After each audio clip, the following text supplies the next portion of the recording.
Welcome to This Explainer.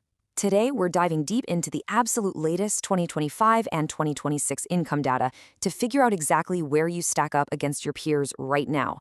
But hey, we're not just going to sit here and stare at spreadsheets. We're also going to break down three absolutely crucial, actionable financial goals for every single decade of your working life. Let's get right into it.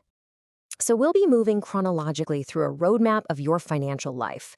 We're talking the foundational 20s, battling lifestyle creep in your 30s, hitting those peak earning years in your 40s, protecting your wealth in your 50s, and finally, making that last push in your 60s. Starting things off with Chapter 1, your 20s, the financial foundation.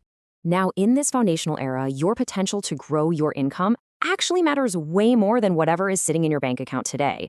By age 29, the average income is sitting right around $74,000. But listen, extreme earners, your AI software engineers or investment bankers, they really skew that average upward. So checking your progress against the median of under $100,000 is going to be a much more realistic benchmark for most of us. Meanwhile, the top 1%, they're pulling in an absolutely crazy $396,000 a year. But before we get to your specific goals for this decade, I want you to be aware of this number right here. $766. That is the average monthly car payment in the US right now. Tying yourself down to a massive payment like that so early in life, it's literally a wealth killer.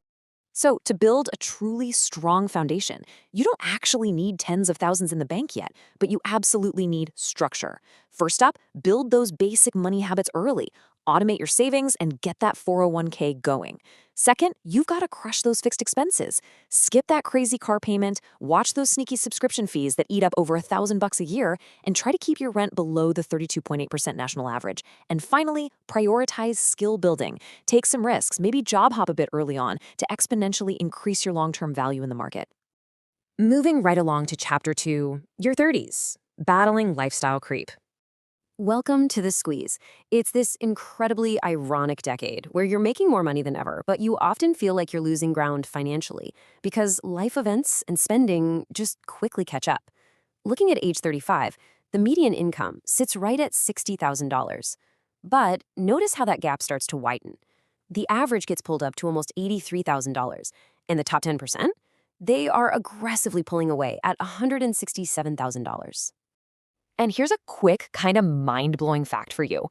The top 1% of earners in this 30s bracket are actually nearing the highest federal tax bracket, which for the year 2026 kicks in at incomes over $640,600. That is some serious cash. All right, so here is your 30s action plan. First, use this brilliant rule of thumb to beat that lifestyle creep we talked about. Save half of every single raise you get. Go ahead, upgrade your life with half, but stash the rest away.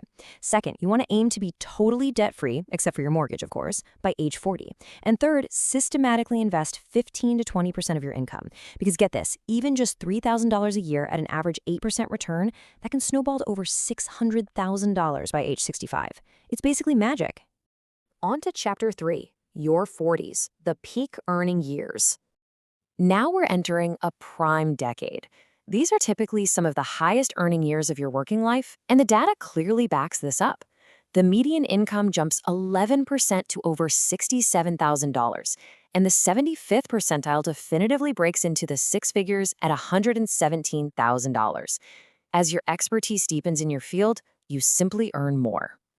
With that extra income rolling in, it's time to define your ultimate retirement number, using what's called the 4% rule. This rule basically suggests withdrawing 4 to 4.5% of your investable assets every year in retirement.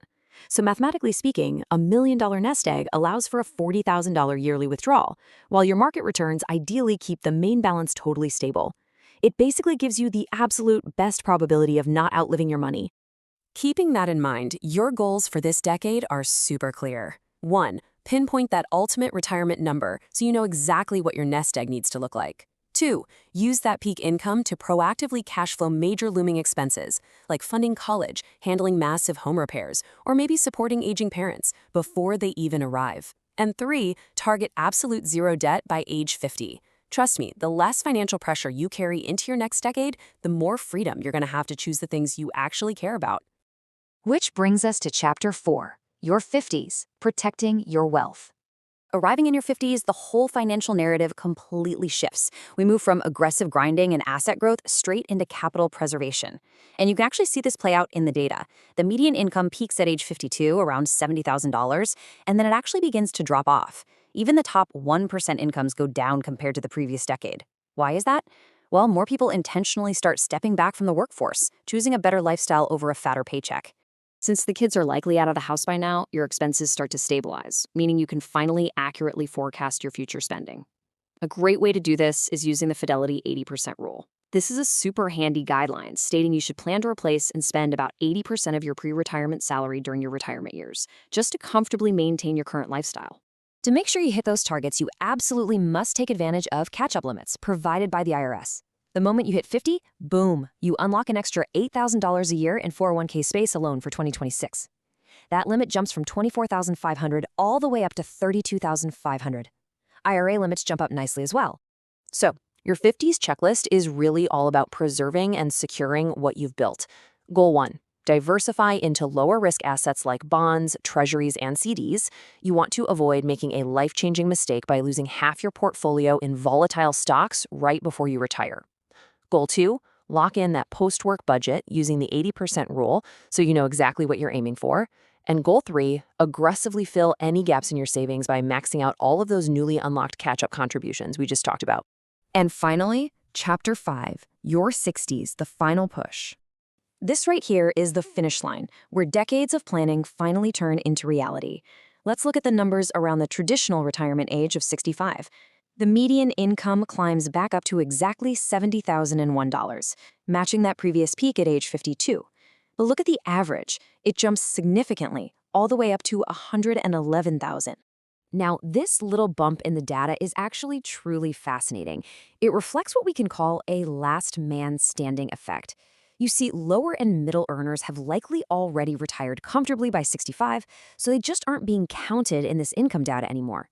That leaves only the very high earners, think CEOs or business owners still pulling massive salaries, which heavily skews the average numbers upwards. Entering this final phase, your 3 goals are simple, but they are incredibly critical. First, pay off your house completely. If you bought that house in your 30s, that 30-year mortgage should be totally finished by now. Second, finalize an airtight estate plan. Do not leave your family with a massive headache. Make sure your assets transfer seamlessly with crystal clear instructions. And third, have your retirement fully teed up with absolutely zero guessing. You should know exactly what you need, exactly how much you have, and be completely ready to walk away into a comfortable retirement with total peace of mind. So, we've looked at every single decade. Whether you're 29 and actively battling those sneaky subscription fees, or you're 52 and maximizing those 401k catch-up limits, the data shows exactly what your peers are doing across the country. The only question left for you to answer is, what action are you going to take today to secure your tomorrow?